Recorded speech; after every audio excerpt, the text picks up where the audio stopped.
Hi, Neeraj. Good to see everybody. Good to Hi, see Neeraj. you. Same here. And so we have looks like a very small audience today, and the whole program has been so widely attended, and we have such a small audience today. I'm so surprised. We've had Yes. thousands of registrations. Really? So I think the kids who are here today will seriously benefit. So it's More personalized. yeah, much more personalized than one-to-one, right? As we Yeah. love it. So it's 7 p.m. It's Sunday, 31st of January. Good evening to everybody in the audience. My name is Neeraj Mandana. I'm the founder of the Next Genius Scholarship Program, Next Genius webinars, and the SAT prep, ACT prep workshops that you have been enjoying in the last 1 month. It was a random idea of mine, and I put it in front of the team, and they said, yes, this sounds good. And then we reached out to SAT and paper, and I was very thankful to Mr. Abhinav Garg for agreeing to do it. The entire premise of the last 1 month was that, so many people don't have access to quality SAT and ACT prep, right? Most of our students struggle with it. Everybody tells you that your SAT, ACT scores are so important in admissions. So we just wanted to, give everybody a Christmas present this year. So we decided to put this whole program together, and we did it, and it worked out wonderfully. And I was so thankful to all of you as school counselors and the hundreds of other school counselors who recommended their students. And the program was a huge success. So first of all, let me start by thanking all of you. Thank you so much to each one of you. And second thing is, if I could briefly request one by one, each one of you to introduce yourself. Some of you I'm meeting for the first time. Some of you are very old and very dear friends. So maybe we could start with Khushbu. Sure. Thank you so much, Neeraj, and thank you so much, ICAC, for sponsoring this. Thank you so much to Next Genius for hosting this. And I am Khushbu Bedi, heading the career cell for the Sanskar Valley School, Bhopal. It's my privilege and honor to be here. I love to work with students and see them succeed in their lives. So happy to contribute to this conversation today. Thank you. Super. Thank you, Khushbu. Jeannie, you're next. Thanks, Neeraj. Thank you once again for inviting us on this panel, and thanks, Devesh, for arranging this. Um, just like how Kushbu said, I'm also super excited to be here, and you have boosted my morale, Neeraj, by saying that it is a smaller audience. So we are used to counseling small groups. So probably this is going to be an effective session. My name is Ginny, and I am the University Placement Officer at MIT Vishashanti Gurukul and IB World School here in Pune, Maharashtra. I look forward to the session. Super. Thank you so much. Rita. Thank you so much, Neeraj. Uh, I feel that this initiative that you have taken, and as you said, as a Christmas present, is actually a wonderful present for many of them who have been attending this, series of webinars that you have been organizing. Uh, I've worked with Next Genius, and Next Genius have really contributed to our school for a very long time.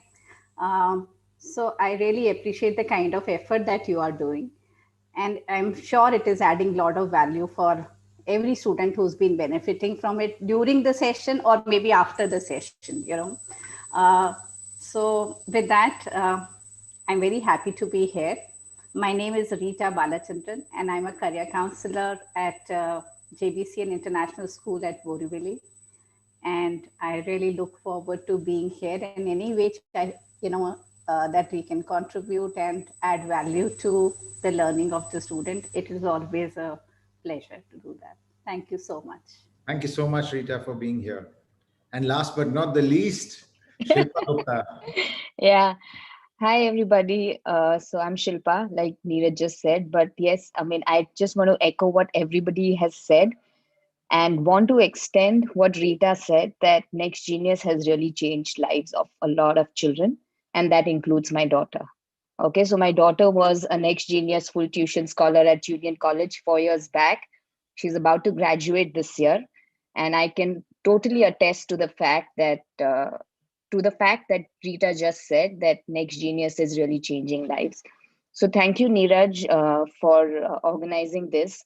I'm sure the vision is great, and we are all very, very happy to support you however we can. And thanks for having me on the webinar. I work at Oberoi International School in Mumbai at their new campus, JVLR. Super. Thank you so much. I'm humbled by your kind words and your support. It's been really fun, interacting with the kids right across January. We've received so many questions. And, as counselors, we are so used to, we are in a zone, I think sometimes. Some things are so obvious to us that when students ask them, we think, wow, why are you even thinking about this, right? But many times I have to pinch myself and remind myself that, like, what was I like when I was 16, 17, 18 years old and thinking about this question? I should try to answer it from their perspective. For me, it's so obvious, but maybe let's try to do that. And counselors are a group of people that I have met. They are motivated. They care about what they do. They love their jobs, as evident by all of you being here today on a Sunday, 7 p.m. in the evening. So let me put some of the questions that I heard from students right across the month in front of you. And let me put them in front of you one at a time, and you can share your wisdom. I know that we are live on YouTube, and I know that we are recording the session. So this is also going to become a great resource for students in the future. All right, so let me pull out one question. And for the students in the audience, feel free to post your questions and we will answer them, as we move along. And if not, definitely towards the end. So let me just pull out the first question. And this is for Jeannie. A question that came up from a grade 9 student was, how many times and when should I take the SAT? This was a grade 9 kid. They're sure they're going abroad. And this is what they asked us. Okay, so we have lost Jeannie. All right, no problem. I think she'll join us back. Let me move to the second question. The second question was, how long should I prepare for the SAT? This is such a common question, right? Okay, I found out that I have to take the SAT. How much time should I give myself? So if a kid came and asked you this, Khushbu, what would you tell them? Right. So, when I was thinking about this question, I just feel that it is very subjective to the child. So if we broadly put, SAT has two major sections, English and math. Reading, writing, math with no calculator, math with calculator. Now, what SAT is trying to analyze, judge, score student is on their logical reasoning, critical thinking, ability to interpret data, process information, and their stamina and rigor, right? Now, what we need to see as counselors is that how comfortable is the child already on these sections, right? Now, the first thing that I tell my students to do is take one full length mock SAT test. And the score that comes out is the true reflector of the dream score that the child is looking at, right? So that will really be able to tell for that particular child how much time that child needs to put in for the SAT preparation. So according to me, there can be 2-3 situations. So absolutely top bright, academically bright students, I've seen just 1 month of rigorous 20 to 25 question papers in 1 month, okay? And they are ready for the test and they really score well. The second category I would say is students who are comfortable on all these sections, math and English, but they are not very high scorers. They might need at least 10 to 20 hours per week for at least 3 months. And then they are ready along with, taking sample papers full length. The third category are those students who are not themselves comfortable on these sections and are not scoring well, or they are not comfortable on either of these sections. So in that case, I would really advise students to take more time. how does it matter? Even if they take 3 months extra, there's no downside to it. They'll be more prepared and more confident. So this is what I feel for this question. Wonderful. You have just described the bell curve. Some kids at the top end who are so bright and fast and ready, and within a month they can go and do it. And this was their goal. And in the first paper they were here, so they have a very small gap to bridge. And then I think the vast majority of our students who need some guidance, who make some silly mistakes, who struggle with the timing, who struggle with the motivation, time management, so many of them, maybe the gap is also a little bit larger. They need something like 3 months, right? Of serious prep. So in my office, I always say 100 days. Are you the 100 days kid? Because the normal kid is the 100-day kid. You're going to take 100 days of serious prep before you do well. And very few are at the top end or at the bottom end, where the gap is really large. And I always find for those kids where the aspirations are here, but the score is really low, it shouldn't even be about the SAT, So first of all, think, where are you going? What do you want to do? Should you even take it? And if you're sure that you need to take it, usually I find that the gap is in English. Usually, I don't know. Do you all agree with that? Absolutely. And especially the reading section. Yeah. That I think students find the most difficult, take 50 questions in 65 minutes and the first section. So they are full of anxiety also at that point of time. So even, I usually tell them, just go and start reading, guys. Start with like 20 minutes, 30 minutes of religious, sit down in a place, open a book, open an article, and just get into the habit of reading first, even before you jump to the SAT. You don't want to jog before you walk. So first, let's learn to read properly. Let's avoid making silly mistakes. Let's get the fundamentals in place before we jump into prep, because it doesn't look like you're ready. So fantastic. Anybody else want to jump in and respond on that?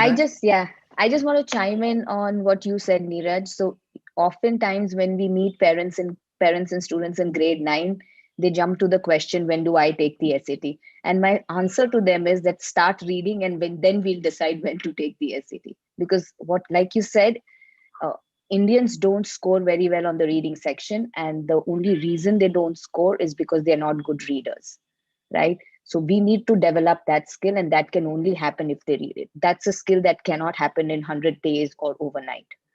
So it's important that, so I know that there are a few in the audience, there are a few 9th graders. So a good tip for you to take today, let's start reading. I'm sure they have heard it from their parents, from their teachers.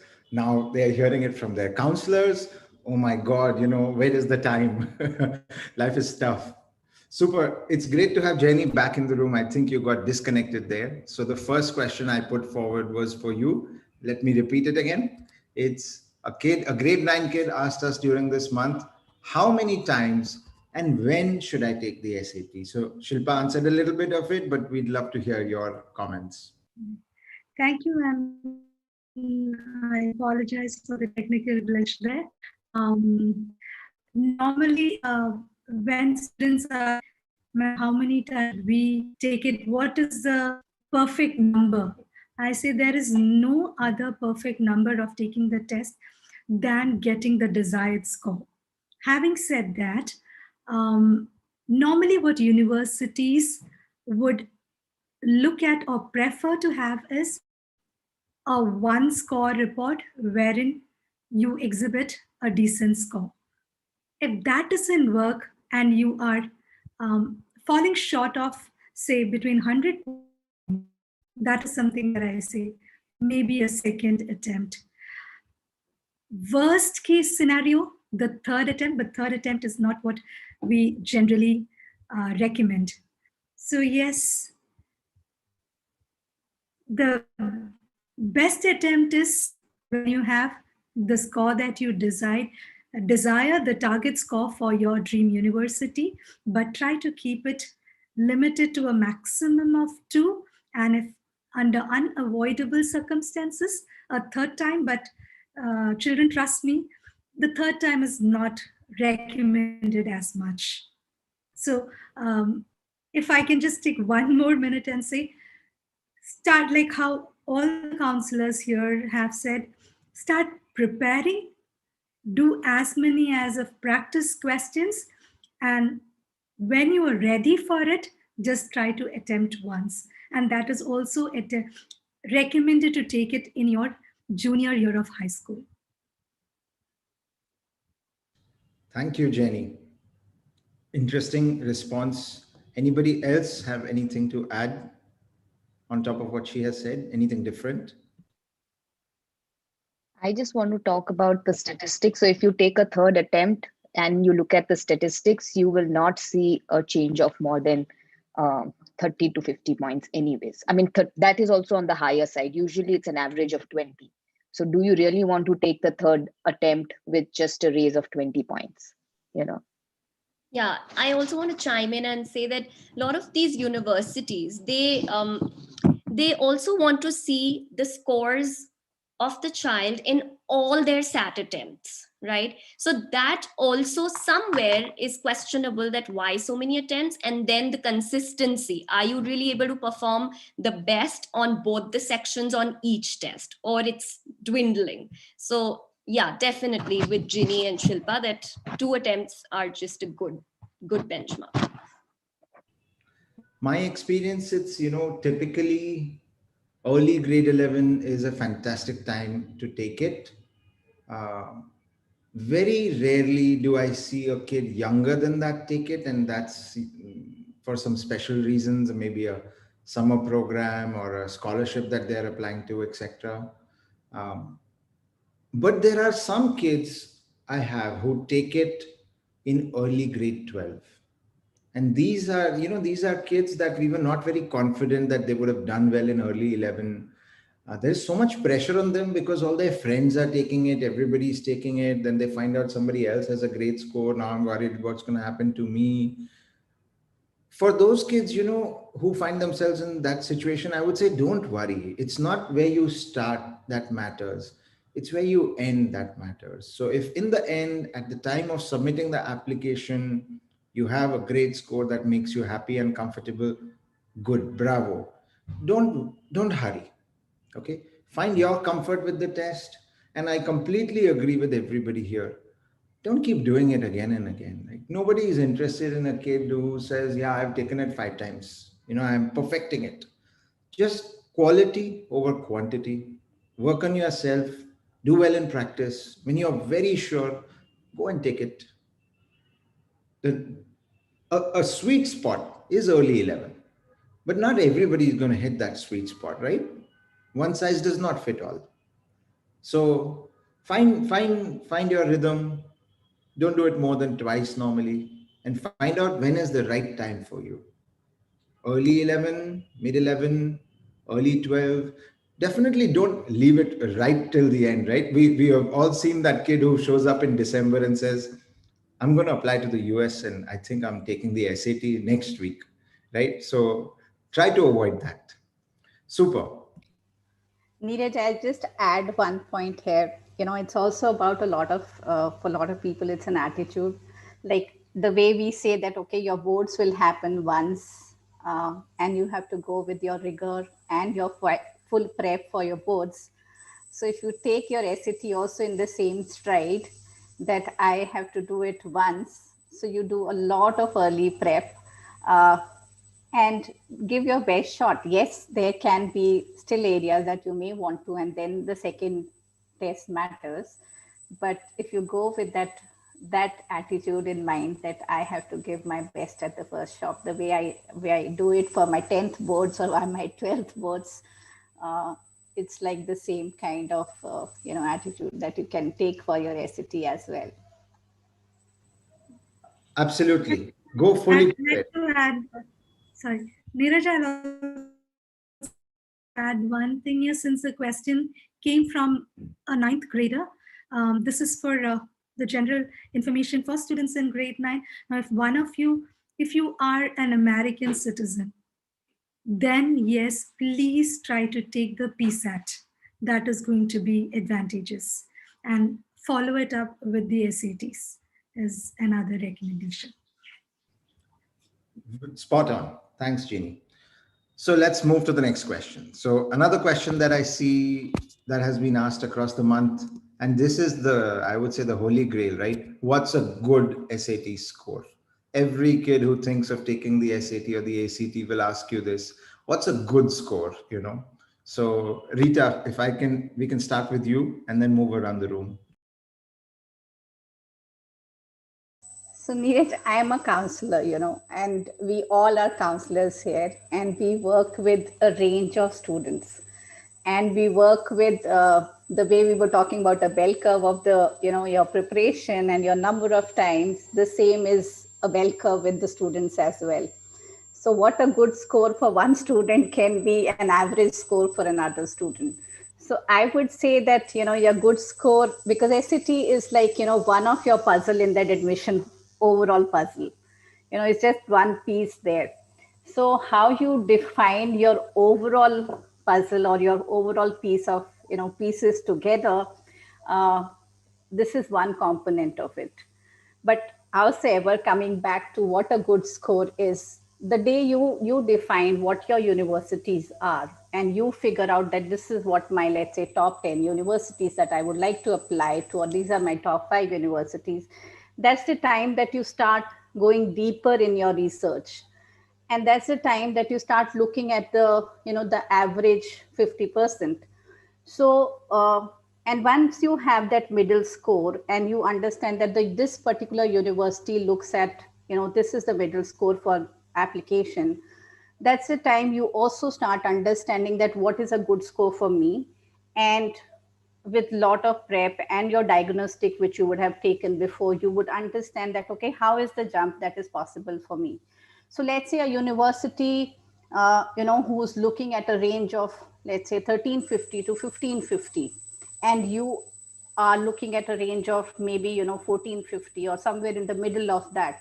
There is a percentile. When you get your, score, you also get a percentile. So don't look at just one thing is that don't look at one holistic number as that final number, but look at the components of it. Look at the percentile also, which is there on the College Board website. Look at the last year. So go to the data, which is though a history, but it also tells you how a good score for a university is. And then look at your own capability, that how much is the effort that you can put. And when you are defining that, look at what the university is looking at. Are they concentrating more on the GPAs, or are they looking at the test score, or are they looking at a profile of a student? And then when you are making that list of university for yourself, that's the time that you define. So if you are looking at, let's say, US as a geography for you, and you know that there are 4,000 universities and there are 8 Ivy Leagues, what is your definition of where do you want to be? And then define what is that good score for you. So for one student, a good score could be, 1400 also. And for another student, an average score of, let's say, 1550 could also be a good score. So it is totally dependent on who you are and what your own capabilities. It should not be that, okay, I really want to be in a type of university, whether it is a state university or a public university or in an Ivy League, and I put so much of pressure on myself, moving from my diagnostic, which could be, let's say, 1200, 1250, to a jump of, 1550, which may not be possible for you. And then my energy concentration goes only on one preparation, and then I miss out on, all the other components. So it's a very important task for you as a student. When you are defining your list of universities, look at what all is important for that university, and where does SAT stands there.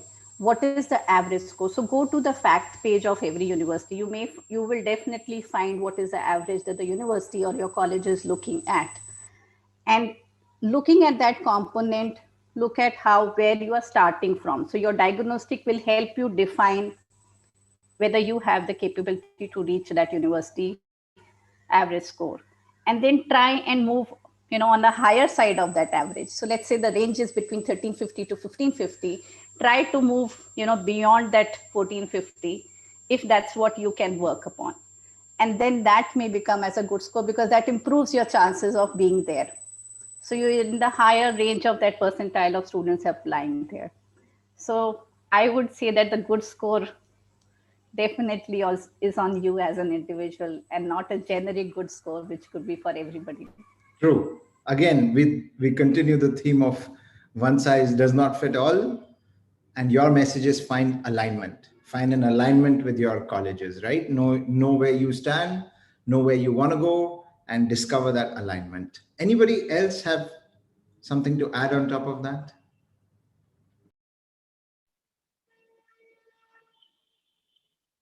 If it's not too much, I want to add that a good score is something that defines you because you are good. So see where you are and decide your colleges also accordingly. Because like Rita said, 4,000 colleges in the US. Even if you look at top 10%, you still have 400 colleges, right? So don't stress too much about one test. You know, it is very important for you to keep your mental well-being, and that one test cannot stress you out. There are great universities in the US. See where you stand and choose your university accordingly. And believe it or not, the the top 10% schools are amazing schools, right? And all of them do not expect a 1500 plus.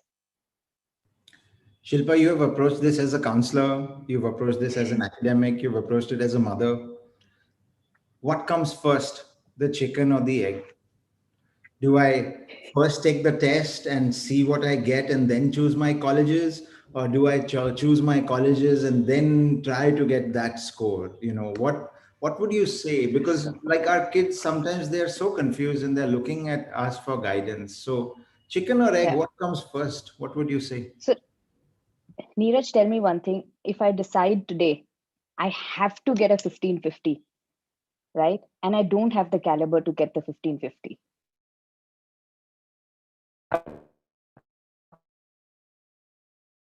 What am I doing to myself? I think she's having some connections issues, right? Or is it at my end? The Is best everybody? way is to take that. Can, You're phasing in and out, I think, Shilpa. So we'll just wait for her. can you hear me now? Yes, Shilpa, go ahead.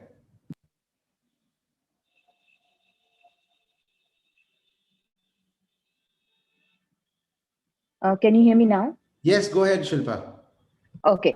So I'm saying that, so if I'm not able to ever get that score of 1550, I am just stressing myself out. So it's important to take the diagnostic. In my experience of the last 6 years, after your diagnostic, the maximum number of points that you can really raise is anywhere between 200 to 250, right?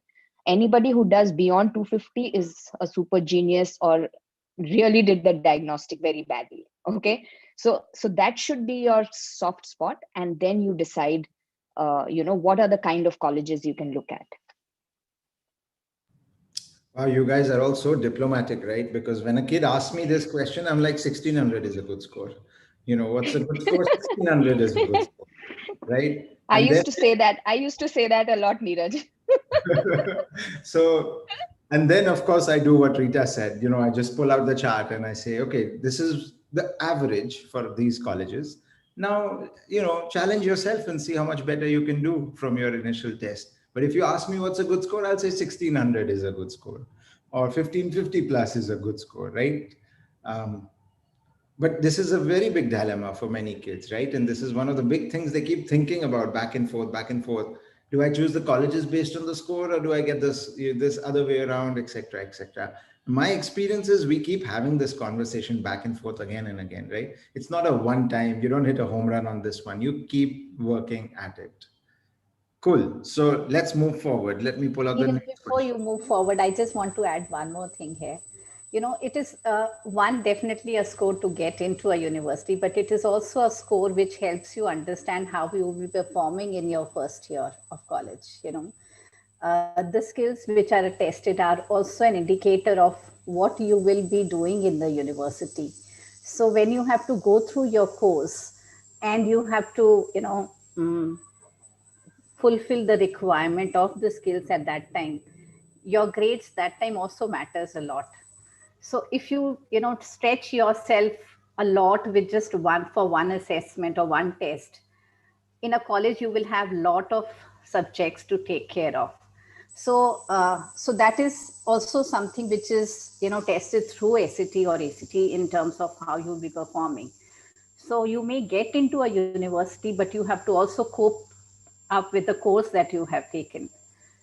So I yours. love that feedback. I love that feedback. See, an SAT score is indicative of the rigor of majority of the colleges, kids at that college. So how hard did you have to work to get a 1500? If you found it easy to hit a 1500, then you are sort of in alignment with most of the students at that college and you will fit right in. But if you had to really burn the midnight oil and toil away and cut out all your social relationships and then hit a 1500, guess what's going to happen to you at that college? You're not going to enjoy college, right? And you and I say this, we understand this. I don't know how much of it they hear, sometimes they hear it, sometimes they hear it later, like 6 months, 1 year later when they get to college. But I love that feedback. Superb feedback. Super. Let's move forward.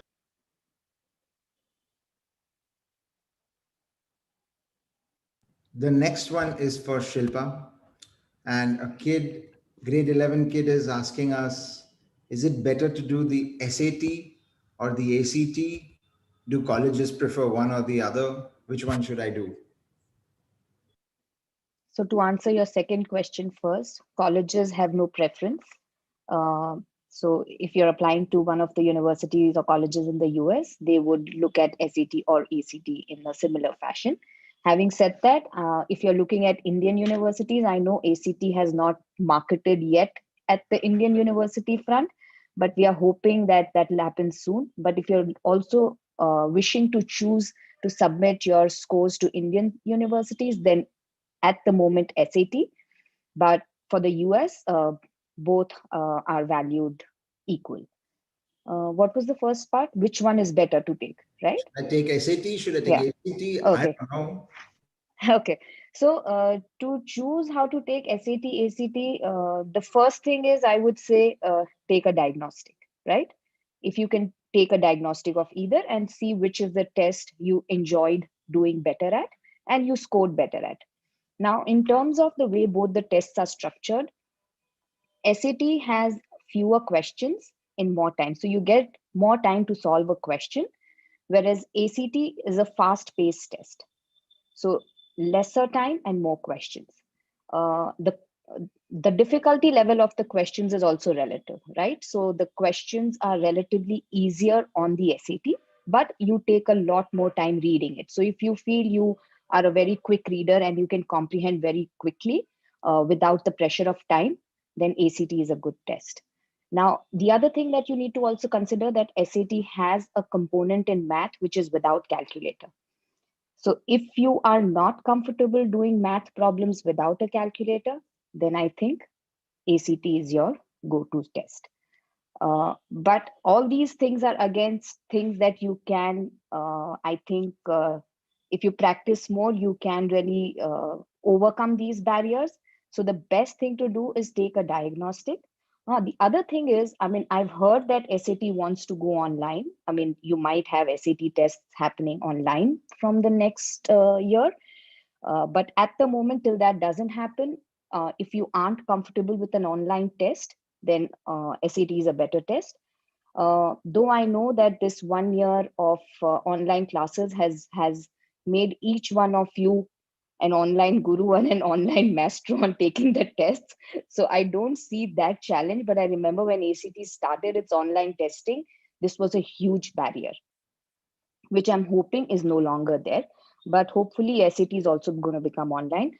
But yes, the best thing is to take diagnostic and identify yourself, what your strengths are, whether you are whether you're a fast reader or would you like to analyze the question very well before you answer it. So yeah. Super. Very wise counsel. Thank you. Anybody else have comments on top of that? Yeah, I also want to add to this that ACT also has a science section. So a lot of my students who have dropped physics, chemistry, at ninth grade or 10th grade, they are a little uncomfortable taking ACT. They don't want to take any chances. So that's another point to be considered. Absolutely.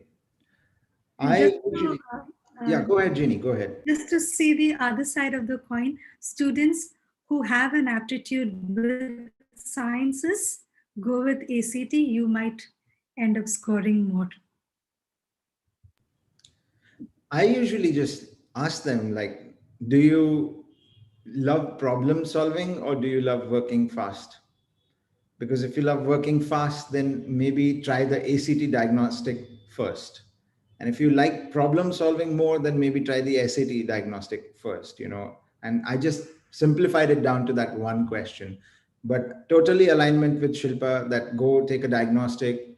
This is not a question I think counselors should be asked. This is a question for tutors and test prep teachers and English and math teachers, etc.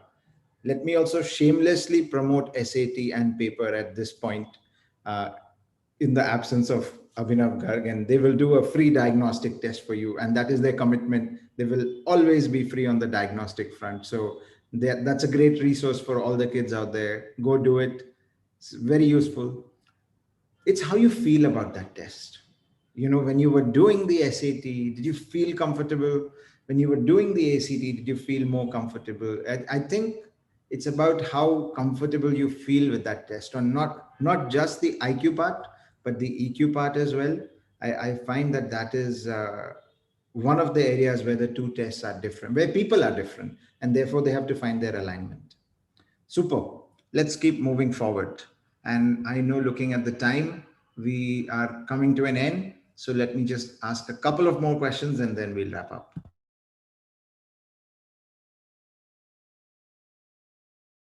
Okay, the next one is the one that we all get, and I think I'll ask it to Jeannie.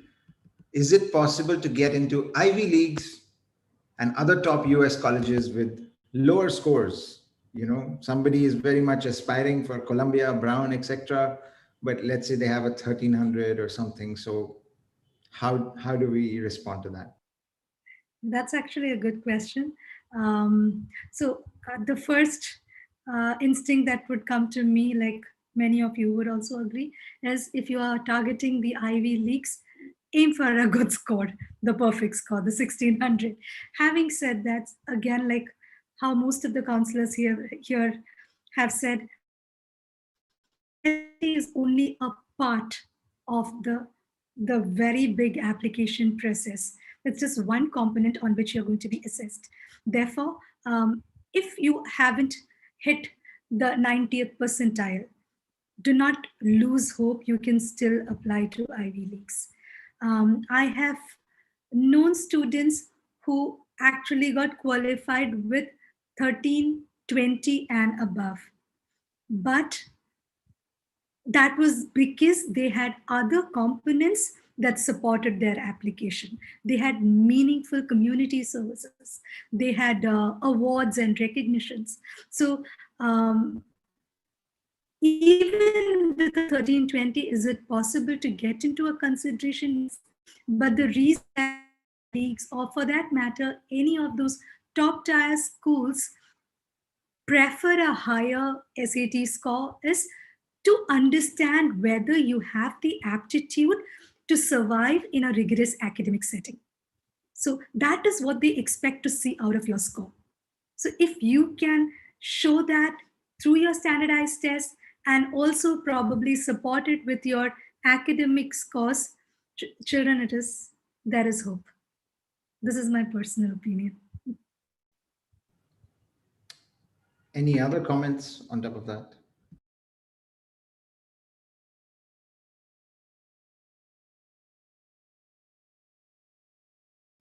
All right. So So I was just reading through Harvard, and their average score is 1515, you know.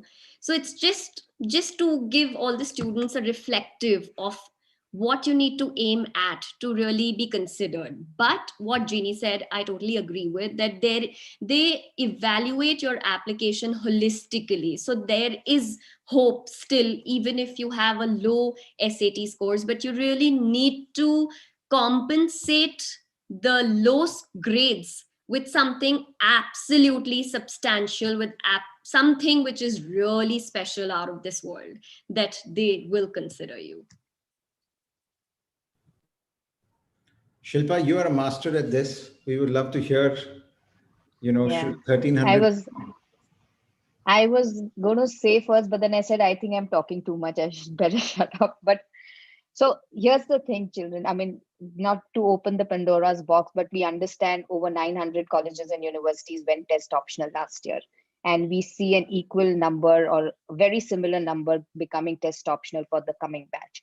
So clearly, test scores aren't everything, right? Just like Jeannie and Khushbu said, I mean, if you choose not to submit a test score or you choose to submit a low test score, what are you showing to the university that stands out in you? You know, it's very important. Everything is very relative, right? In the US, these admission officers always love to say two words, and that is, it depends, right? So it really depends on a lot of things. So don't think that a low SAT score will not get you into the top schools. Having said that, it is not a guarantee that you will get in. If you don't have that, and it doesn't have to be academic. The skill that you get with you doesn't need to be very academic, but they need to see value in you. They need to see value in one of your achievements, in your personality type. So at an early age, start self-reflecting, because each one of us are unique in our ways. And we can definitely identify what is our uniqueness and build up on that for the next couple of years instead of going test crazy, right? Very soon, the importance of tests are going to come down, especially SAT tests. Focus on your grades at school because they are going to really take up a bigger part of your application. So focus on your school grades and focus on your personality. Those are the two things that are going to value the most going forward. Perfect. So if Neeraj, I just had one more point here. Go ahead, please. Like how Shilpa said that, your, and even Khushbu and Ginny, that how your own GPA is a very, very important part to define you as a person, because you've spent 2 years and you've spent all your years preparing for those, subjects that you are studying in your school. And each score that you have shows consistency of your performance there. So the course that you are applying for, the kind of subjects that you're going to study there, and if they are reflected in your own performance in your school, or on the other side, so it also depends upon the kind of course that you are applying for. And on the other side, if you have a really wow story, you have built a great story over years. So you may have started with one interest, and that interest you have been building up over years, and you've made some impact with that interest on your own self and on people around you.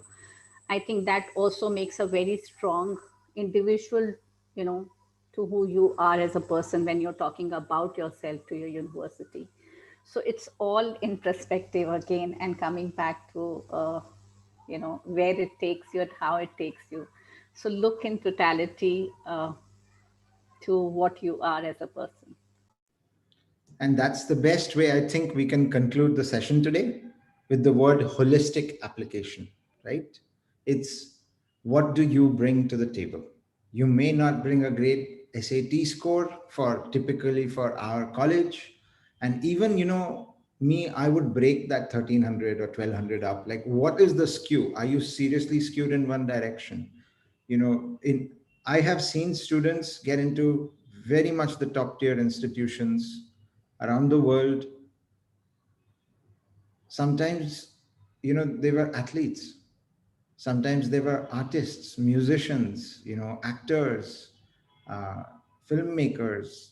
This is for them. This is only one of the components, and Sometimes I have seen children who are different in terms of learning differences. LD students, maybe their scores might be a little bit lower. Sometimes I have even seen kids who have the test anxiety. They're such a brilliant person. If you ever interview them, you would know that, like, wow, this person's going to be something one day. But the test scores are not reflective because they have a anxiety related to a test, and they blank out in the test, and therefore the score is not coming. But if you look at their school grades, if you look at their profiles, essays, interviews, every other aspect of them is extraordinary. It's just that one data point. So admissions are never made on one data point. They're holistic in nature. So for students who are, let's say, have a maybe slightly lower than the college 25th to 75th percentile, I would just ask them to reflect very deeply on what they bring to the table, how they would add value to that college. Will that college really be a very positive environment for them? And I couldn't agree more with Shilpa that SAT and ACT, there is actually a poor correlation between your SAT score and your performance at college. There's only a 0.55% correlation between you doing well on the SAT and you doing well at college. It's almost a coin flip, right? I could flip a coin and I would do as good as a SAT, right? Or ACT. So don't go nuts. Just relax, do well, put your best foot forward. My favorite phrase. So on that, Just yes, be happy and enjoy what you're doing. enjoy the journey. That's the most important. Yeah. Learn, keep learning, keep growing, keep enjoying. So on that note, let me thank all of you. It was a wonderful experience to host this session with you. I enjoyed chatting with all of you. I hope we get a chance to meet soon. Hello, Devesh. Absolutely. I have to say a big thank you to Devesh for running the entire platform. It has been run miraculously, perfectly, no glitches. Thanks for all the support. And thank you to all the counselors again for both being here today, as well as recommending your students to benefit from the last 1 month. Final announcement, there's more. We have just decided this week to do a similar program for the APs. And that program is kickstarting in middle of Feb, and it will go all the way till the end of March. Now that the subject tests are going to be gone, I think the focus is going to shift to the APs, and particularly even for our younger kids, right? For our 9 and 10 and 11, I think everyone's going to shift more towards the APs. So all of you are very welcome to that. We are also going to host a counselor session. So please do attend. I look forward to interacting again. Thank you so much, everybody. Thank you to all the students. Have a great evening. All right. Bye, everybody. Bye. Bye. Bye-bye.